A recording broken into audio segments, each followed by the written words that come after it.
வணக்கம் ஆடிட்டர் கிருஷ்ணன் பேசுகிறேன். இந்த வீடியோ வந்து ரிப்போர்ட் கார்டு வீடியோ.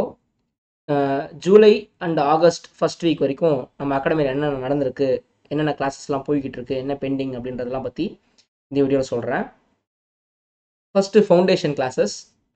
சிஏ ஃபவுண்டேஷனுக்கு செப்டம்பர் பேட்ச் ஆரம்பித்தோம். செப்டம்பர் அண்ட் ஜான்வரின்னு சொல்லி ஒரு பேட்ச் ஆரம்பித்தோம். அந்த பேட்ச் வந்துட்டு செப்டம்பருக்கு வி ஹவ் கம்ப்ளீட்டட். செப்டம்பர் எக்ஸாமுக்கு, அதாவது இது ஏப்ரலில் ஆரம்பிச்சிச்சு. செப்டம்பர் எக்ஸாம்ஸ்க்கு we have completed the portion. இன்றைக்கியோட போர்ஷன்ஸ் முடிஞ்சிருச்சு. செப்டம்பர் எக்ஸாமுக்கு இன்றைக்கி எக்கனாமிக்ஸோட லாஸ்ட் கிளாஸ் வச்சு முடிச்சாச்சு. அண்ட் இந்த பேட்சுக்கு தே ஹாவ் ரிட்டன் ஒரு லா டெஸ்ட் எழுதியிருக்காங்க, under marks test. Accounts test வந்துட்டு August 10 economics under marks test வந்து 17 எழுதுகிறாங்க. அதுக்கப்புறம் ஃபாலோட் பை மேக்ஸ் டெஸ்ட்டு. அதுக்கப்புறம் இன்னும் ஒரு தடவை 2 தடவை அண்டர் மார்க்ஸ் டெஸ்ட் எழுதுவாங்க. இதோட செப்டம்பர் பேட்ச் வந்துட்டு எக்ஸாமுக்கு போயிடுவாங்க. இது வந்து ரெகுலர் பேட்ச்சு. கிராஷ் பேட்சை பொறுத்த வரைக்கும் they are studying, they will write their under marks test in the meanwhile. And January 25 பேட்சை பொறுத்த வரைக்கும் அக்கௌண்ட்ஸ் கிளாஸ் இன்னொரு 25-30% பெண்டிங் இருக்குது. மற்றபடி மிச்ச கிளாஸஸ்லாம் முடிஞ்சிருச்சு. அவங்களுக்கு டெஸ்ட் வந்து அடுத்த மாதம் ஆரம்பிக்கும். கம்மிங் டு இன்டரை பொறுத்த வரைக்கும் டேக்ஸ் கிளாஸ் போய்கிட்டு இருக்கு. இன்டர் ஜான்வரி 25 பேட்சை பொறுத்த வரைக்கும் டேக்ஸ் கிளாஸ் போய்கிட்டு இருக்கு. ஒரு 50% கிட்ட கம்ப்ளீட் ஆகிருக்குது. இன்னொரு 50% போகும். மோஸ்ட்லி செப்டம்பருக்குள்ளே டேக்ஸ் கிளாஸ் முடியும்னு நினைக்கிறேன்.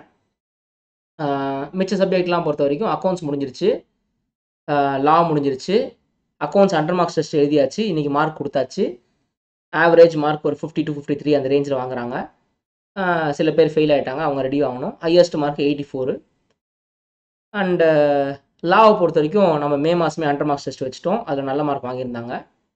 இப்போ அடுத்தது எஸ்எம்மோட 50 மார்க்ஸ் டெஸ்ட் எழுத போகிறாங்க, followed by auditing under marks test.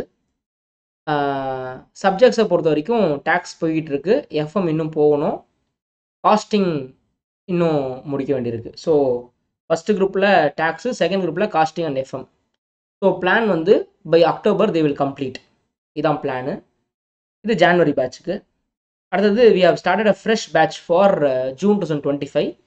அது வந்து ஜிஎஸ்டி மட்டும் அவங்களுக்கு ஆரம்பிச்சிருக்கு. அண்டு ஃபஸ்ட்டு குரூப்பை பொறுத்த வரைக்கும் ஜிஎஸ்டி மட்டும், செகண்ட் குரூப் பொறுத்த வரைக்கும் காஸ்டிங். இது ரெண்டும் போய்கிட்டு இருக்கு. ஜிஎஸ்டியில் தே ஹவ் கம்ப்ளீட்டட் 2 சாப்டரோ 2.5 சாப்டரோ முடிச்சிருக்காங்க. காஸ்டிங்கை பொறுத்த வரைக்கும் ப்ரீ ரிசல்ட் பேட்சை ஜாயின் பண்ணவங்க ஆல்மோஸ்ட் 3 சாப்டர் முடிச்சு வச்சிருக்காங்க. போஸ்ட் ரிசல்ட் பேட்ச் ஆரம்பித்தவங்க இப்போ தான் ஆரம்பிச்சிருக்காங்க. இது வந்து ஜூன் 2025 இன்டர் பேட்சை பொறுத்த வரைக்கும். ரிசல்ட்ஸ் பொறுத்த வரைக்கும் நம்ம இந்த தடவை அமோகமான results for inter May 2024 batch வந்து ரிசல்ட்ஸ் வந்துருந்தது. அமோகமான ரிசல்ட்ஸ். உங்களுக்கு தெரியும், ஆல் இண்டியா 12th ரேங்க் நம்ம அகாடமி. இன்ஃபேக்ட் சொல்லப்போனால் இது one of the best rank in தமிழ்நாடுன்னு சொல்லலாம். ஸோ இப்போதைக்கு ரேங்க் வைஸ் பார்த்தா, க்ரௌட் வைஸ் இல்லை, ரேங்க் வைஸ் பார்த்தா நம்பர் 1 அகாடமி இன் தமிழ்நாடுன்னு சொல்லிக்கலாம். சும்மா சொல்கிறேன், அதெல்லாம் ஒன்றும் ஆசை கிடையாது. அது ஒன்று நெக்ஸ்ட் டைம் வந்து அதே மாதிரி ரேங்க்லாம் வாங்க முடியுமான்னு தெரியாது. பட் ரேங்க்லாம் என்றைக்கும் நம்மளோட அளவுகோல் கிடையாது, பாஸ் பர்சன்டேஜ் தான். We got very good pass percentage, almost 50-55% pass percentage in inter வந்துருந்தது. ஸோ அது வரைக்கும் சந்தோஷம். அண்டு ஃபவுண்டேஷனை பொறுத்த வரைக்கும் ரெகுலர் பேட்சை பொறுத்த வரைக்கும் 50% ரிசல்ட் எடுத்துட்டோம். ஈவன் ஐசிஐ பர்சன்டேஜ் 15% இருந்தாலும் நம்ம 50% 50 எடுத்துட்டோம். ஆனால் கிராஷ் பேட்சில் சொதப்பிட்டோம். So crash batch next time நல்லா பண்ணணும் அப்படின்னு சொல்லிட்டு பிளான் பண்ணியிருக்கோம்.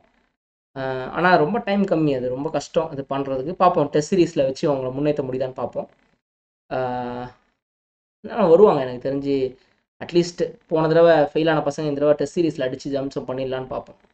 கொஞ்சம் பயப்படாமல் போய் எழுதினாலே நல்ல மார்க் வாங்கிடலாம். ஸோ இதுதான் இதை பொறுத்த வரைக்கும் கிளாஸஸ் அண்ட் இதை பொறுத்த வரைக்கும். அண்டு அடுத்த அப்டேட் வந்து மோஸ்ட்லி ஃபஸ்ட் வீக் ஆஃப் செப்டம்பரில் வரும். நன்றி, வணக்கம்.